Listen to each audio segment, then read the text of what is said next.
என்னுடைய முடிவில்லா பயணத்தின் கதையை கேட்க என்னோடு பயணிப்பீர்களா? வாருங்கள். நான் குந்தவி.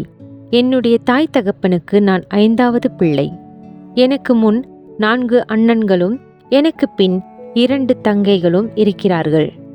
என் தாய் தகப்பனுக்கு பெண் பிள்ளையே இல்லாமல் இருந்ததால் கோயில் கோயிலாக தவமிருந்து பிறந்தவள் நான்.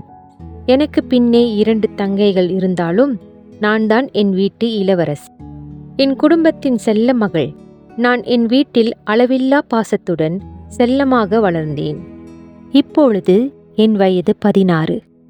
பெண்ணின் அழகை எடுத்துக்காட்டும் பருவகாலத்தில் நான் காலடி வைத்தேன். கனவுகளும் கற்பனைகளும் நிரம்பிய வயது. எனக்கு 5 பள்ளி தோழிகள் இருந்தார்கள். நாங்கள் ஒன்றாகவே சுற்றுவோம், சாப்பிடுவோம், விளையாடுவோம். பள்ளி பருவத்தில் என் தோழிகளோடு ஒரே அரட்டைதான். சிரிப்பும் சந்தோஷமும் நிறைந்த நாட்கள். அதில் ரூபா என்பவள் என்னுடைய கூட்டத்தின் தலைவி மற்றும் என் நெருங்கிய தோழி. அவளை எனக்கு மிகவும் பிடிக்கும். என் மனசுக்கு மிகவும் அருகிலிருந்தவள்.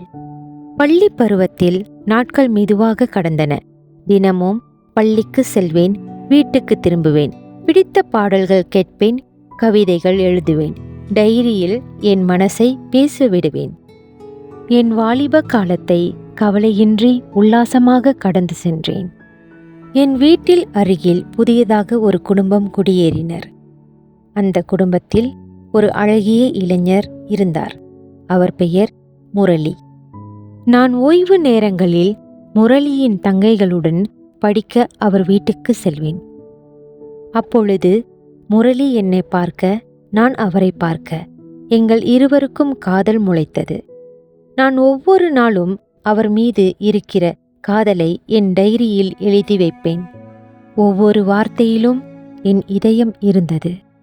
நான் பள்ளிக்கு செல்ல பேருந்துக்கு காத்திருக்கும் இடத்தில் அவர் என்னை வந்து சந்திப்பார். என்னிடம் நன்றாக சிரித்து பேசுவார். அந்த சிரிப்பு எனக்கு ஒரு உலகம் போல இருந்தது.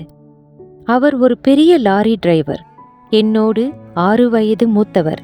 என் முன் பல திறமைகளும் இனிமையான பேச்சுகளும் பேசுவார். நான் அவர் மீது எல்லையில்லா காதல் கொண்டேன். அவருடைய ஒவ்வொரு செயலையும் நான் ரசிப்பேன்.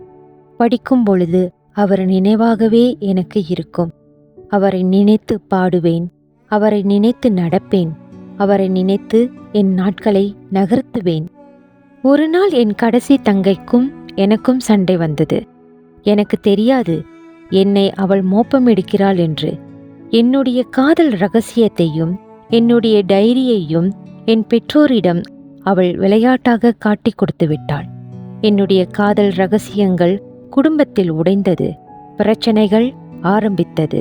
என் பெற்றோர்கள் என்னுடைய காதலுக்கு கடுமையாக எதிர்ப்பு தெரிவித்தனர். படிக்கும் வயதில் படிப்பை கவனி, காதல் வேண்டாம் என எச்சரித்தனர். ஆனால் நான் அவர்கள் பேச்சை கேட்கவில்லை. படிப்பில் கவனம் செலுத்தவில்லை.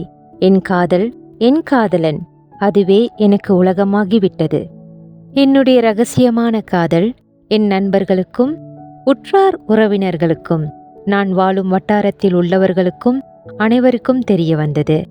நான் ரகசியமாக சந்தித்த என் காதலனை இப்போது தைரியமாக எல்லோரின் முன்னாலும் சந்திக்க ஆரம்பித்தேன். நான் செய்யும் ஒவ்வொரு செயலும் என் தாய் தகப்பனுக்கு பிடிக்காமல் போனது. ஒவ்வொரு நாளும் என்னை திட்டுவார்கள். ஒரு காலத்தில் செல்லமாக பார்த்த அவர்கள் இப்போது வெறுப்போடு பார்க்க ஆரம்பித்தனர். என்னுடைய உற்றார் உறவினர்கள் என்னை பற்றி தவறாக பேச ஆரம்பித்தனர். காதல் ஒரு பக்கம் இருந்தாலும் சுற்றிலும் என்னை பற்றி பேசும் கிசுகிசுக்கள் என் மனதை நசுக்கியது. இதனால் என் பெற்றோர்களுடைய பெயர் பாதிக்கப்பட்டது. அவர்களும் என்னை வெறுக்க ஆரம்பித்தனர். ஒரு எல்லையில் என்னால் தாங்க முடியவில்லை. இந்த பூமியை விட்டு பிரியவும், என் பெற்றோர்களுக்கு ஒரு பயத்தை காட்டவும், என்னை பற்றி தப்பாக பேசும் வாயை அடைக்கவும் நான் தற்கொலைக்கு முயற்சி செய்தேன். நான் விளையாட்டாக செய்த இந்த விஷயம் இறுதியில் மருத்துவமனையில் நான் துடிதுடித்தேன். மருத்துவர் நான் பிழைக்க மாட்டேன் என்று கைவிரித்தார். பெற்றோர்கள், கூட பிறந்தவர்கள் கதறி அழுதார்கள். அவர்களைக் கண்டு நான் செய்த இந்த முடிவு எவ்வளவு மோசமான விளைவு என்று புரிந்தது. வலியால் துடித்து நான் என்னையே திட்டிக் கொண்டேன். ஏன் இந்த முடிவை எடுத்தேன்? ஆனால் கவலைப்பட்டு என்ன பயன்? இப்பொழுது மருத்துவர் என் கண்ணை மூட சொன்னார். நான் கண்ணை மூடினேன். ஆழ்ந்த உறக்கத்தில். எனக்காக எல்லா மத கோயிலிலும் தினமும் பிரார்த்தனை நடந்தது. நான் உயிர் பிழைக்க வேண்டும், என் கண் திறக்க வேண்டும். அயராமல் எல்லோரும் பாடுபட்டனர், கண்ணீர் சிந்தினார்கள். 20வது நாள். இருள் சூழ்ந்திருந்தது. 21வது நாள். நான் எழுந்து அமர்ந்தேன். மருத்துவர் அதிர்ச்சி. எல்லோரும் சந்தோஷம். நான் மீண்டும் பிறந்தேன். காலங்கள் நகர்ந்தன. நான் என் படிப்பில் பின்தங்கி போனேன். நானும் என் காதலனும் திருமணம் செய்ய முடிவெடுத்தோம். என் பெற்றோர்கள் சம்மதிக்கவில்லை. ஆனால் என்னுடைய தப்பான முடிவைக் கண்டு அவர்கள் பயந்து என்னை தண்டிக்கவும் தடுக்கவும் இல்லை. இறுதியில் நான் படி தாண்டி என் தாய் வீட்டை விட்டு வெளியேறி என் காதலனின் கையை பிடித்தேன். இப்பொழுது நாங்கள் திருமதி. திருமணமானதும் முதலிரவில் நான் அனுபவித்தது, இதுதான் வாழ்க்கையா? இதுதான் திருமணமா? இதுதான் காதலா என்று அறிந்தேன். அவசரப்பட்டு விட்டேன் என்று வருந்தினேன். காலங்கள் நகர்ந்தது. வீட்டு வேலை, சமையல், குடும்ப வாழ்க்கை எல்லாவற்றையும் கற்றுக்கொண்டேன்.